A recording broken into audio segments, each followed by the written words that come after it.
Boa noite, colegas. Hoje eu vou falar para vocês sobre o Código Penal de 1940. É o código que ainda está em vigor até hoje no nosso país. Ele está para completar 80 anos. Ele sofreu uma série de alterações durante este período histórico, não é? Tanto que em 1984 houve uma alteração geral do artigo 1º ao artigo 120, pela Lei 7.209, de julho de 1984. Na parte especial também aconteceram diversas alterações na área dos crimes contra o patrimônio, na área dos crimes contra a administração pública, todo um título que tratava dos crimes contra os costumes, hoje chamados de crimes contra a dignidade sexual. Também houve uma alteração significativa, tudo para adaptar, vamos dizer assim, as características deste momento civilizatório que nós vivemos. Muitas alterações decorreram da Constituição de 1988, né, para responder aqueles valores que foram postos na Constituição de 88.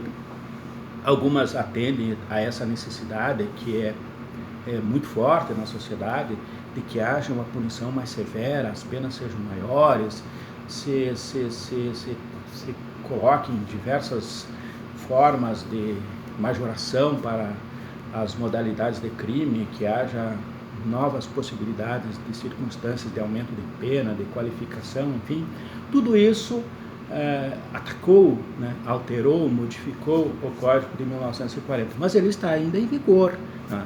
E na verdade ele tem 3 aspectos que são muito interessantes, ou 4 aspectos que eu vou registrar aqui. Primeiro, em 1940 nós estávamos vivendo o denominado Estado Novo. O Estado Novo foi uma ditadura instituída por Getúlio Vargas em 1937. Getúlio Vargas fechou o Congresso, substituiu a Constituição de 1934 e outorgou a Constituição de 1937, então, que instituiu o chamado Estado Novo. Fechou o Congresso Nacional e passou a legislar, passou a regular a vida jurídica do país através de decretos-leis. Eram decretos que tinham força de lei. É uma ditadura no sentido formal do termo, porque o Executivo substituía o Parlamento na feitura das leis. Então, o nosso Código Penal, na verdade, é o Decreto-Lei 2.848, de 7 de dezembro de 1940. Ele foi feito por uma comissão que foi nomeada, obviamente, por Getúlio Vargas, mas que foi indicada, coordenada pelo ministro da Justiça de então, Francisco Campos, uma pessoa, um jurista mineiro bastante simpático ao fascismo e ao nazismo. E o código, este código de 1940, ele é uma certa adaptação, uma certa cópia do Código de Rocco. O Código de Rocco é um código que foi publicado na Itália em 1930 por um jurista que servia a Benito Mussolini, chamado Alfredo Rocco.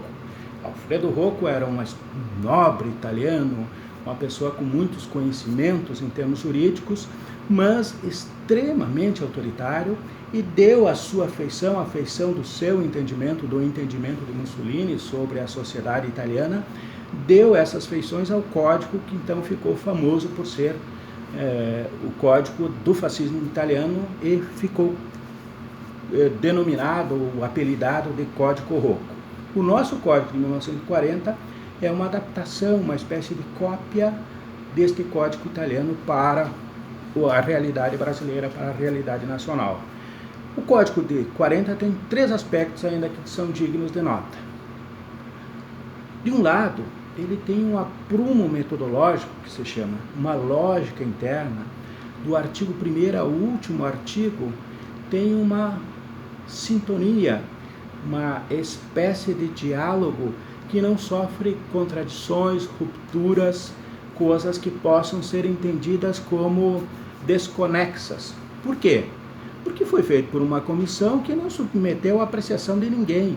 Não houve o contraditório, não houve aquilo que é típico de um debate democrático, que alguém dizendo, não, mas isso aqui eu acho que tem que ser substituído por isto. Então, muitas vezes, nos textos que são elaborados de maneira aberta, de maneira democrática, surgem contradições. Por exemplo, a Constituição de 1988 apresentava na sua primeira versão, ainda apresenta, houve algumas alterações justamente para tentar dar uma certa sintonia, uma certa sincronia, uma certa lógica interna, mas é típico do produto democrático. De repente, um artigo de uma proposta legislativa que dialoga com o todo, ele é substituído porque naquele caso surge uma eventual maioria que desbanca a proposta inicial. Isso não aconteceu com o Código de 40. O Código de 40 foi feito dentro de um gabinete, por uma comissão de notáveis, que apresentou o seu trabalho ao ministro, que coordenava a comissão, o ministro levou para o presidente sancionou. O presidente publicou, o presidente determinou que entrasse em vigor.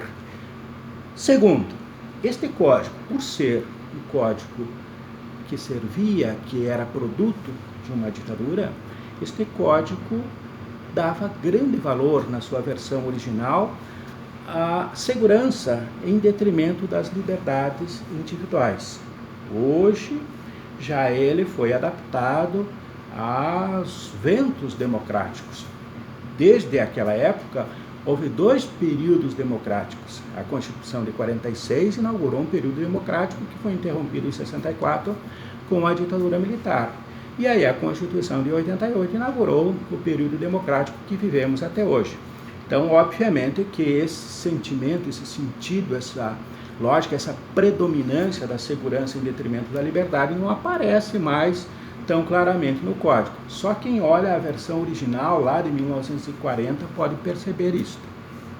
Um outro aspecto importante também é que o código de 1940 ele dá grande valor ao patrimônio individual.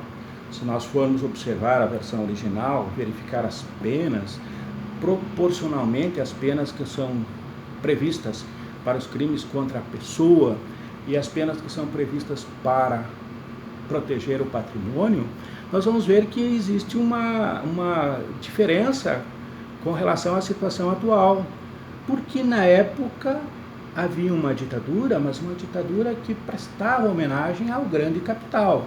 Então isso é típico daquele momento histórico.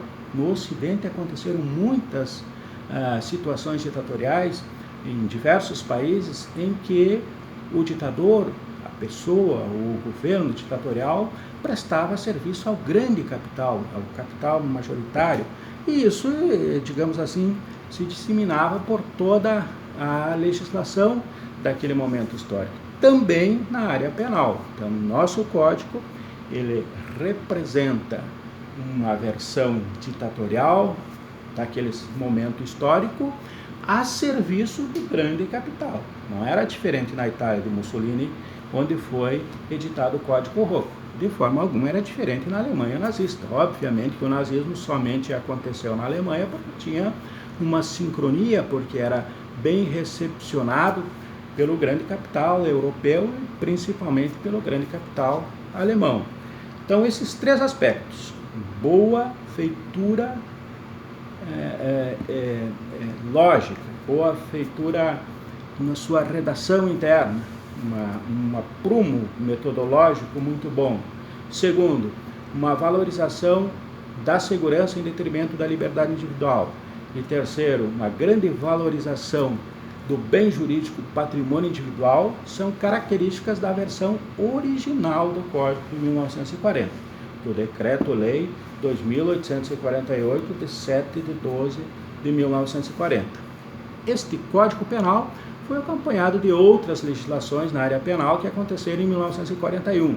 Código de Processo Penal, a Lei das Contravenções Penais, todas através de decreto, sem a participação do Congresso Nacional. E uma lei que acompanha, um decreto-lei também, que acompanha o Código Penal, que é o Decreto-Lei 3.914, de 9 de dezembro de 41, que era denominada Lei de Introdução ao Código Penal, que serve então para explicar como é que os operadores deveriam de considerar a relação do novo código com relação à legislação anterior. Quando o código entrou em vigor, no Brasil estava em vigor as chamadas consolidações das leis penais de 1932. Você se recorda, nós tivemos o Código da República em 1890, a consolidação das leis penais em 1932, já por intervenção do Getúlio, e então o Código de 1940 entra em vigor em 1941, porque houve um período de vacância, como é comum quando acontece, não é a publicação de uma legislação completa numa determinada área. Hoje, o Código está adaptado à situação reinante. Ele sofreu diversas alterações, mas ele sobreviveu, e sobreviveu por conta desses aspectos que eu mencionei para vocês. Nós vamos ver uma outra discussão, que em 1969 se tentou substituir este código. Foi até aprovado um código, o Código Penal de 1969, que será o objeto de uma outra discussão, mas ele acabou sendo revogado durante seu período de vacância. E o código continuou, sofreu uma grande alteração em 1984, sofreu diversas alterações durante esse percurso todo na parte especial, e se fala na possibilidade de uma substituição dele. Mas não creio que no momento esteja no horizonte mais possível, né, uma alteração no Código. Creio que o Código Penal vai ainda sobreviver, tem 79 anos e está próximo à perspectiva, à possibilidade de chegar aos 100 anos.